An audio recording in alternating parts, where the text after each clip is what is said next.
Hi everybody, IGN here at San Diego Comic-Con 2016, where we just got out of the Hall H Game of Thrones panel, where the cast and crew were on hand to talk about what happened in Season 7 and what they expect out of Season 8. For me, though, the most emotional moment of the whole thing was seeing Christian Nairn come out. He's the guy who played Hodor, and as soon as he took the stage, everybody just got really emotional. They were shouting, "Hodor, Hodor, Hodor," and you could see him like legitimately starting to tear up a little bit. It was a very emotional moment.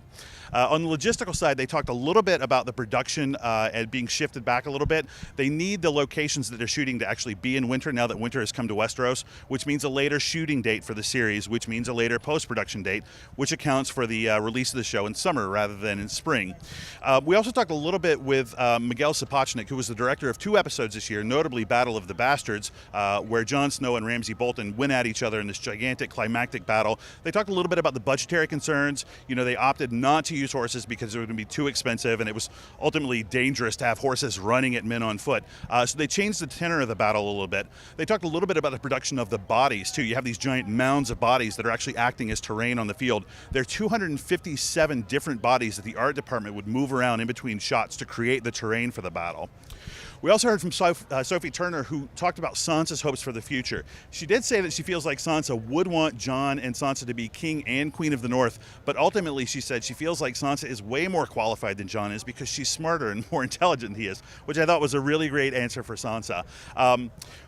Interestingly, at the very end, the moderator of the panel asked each of the actors who they thought would sit the Iron Throne at the end of the series, or who their character would want to sit the Iron Throne, and got a wide range of amazing answers. Varys said he knew, but he wasn't going to say, which is perfectly in keeping with his character.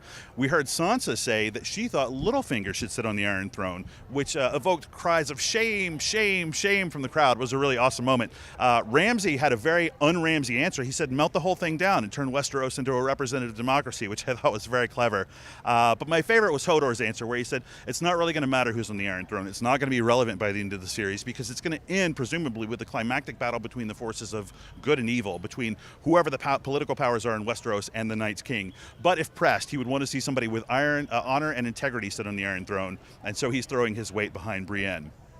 At the very end of the panel, we saw a little bit of footage, nothing from the actual show itself. It was mostly just props being assembled, crafts being made, script pages being printed up, and scenery being painted. But it was very interesting to see that, get excited about the new series coming up in the summer of next year, but we still don't have a release date.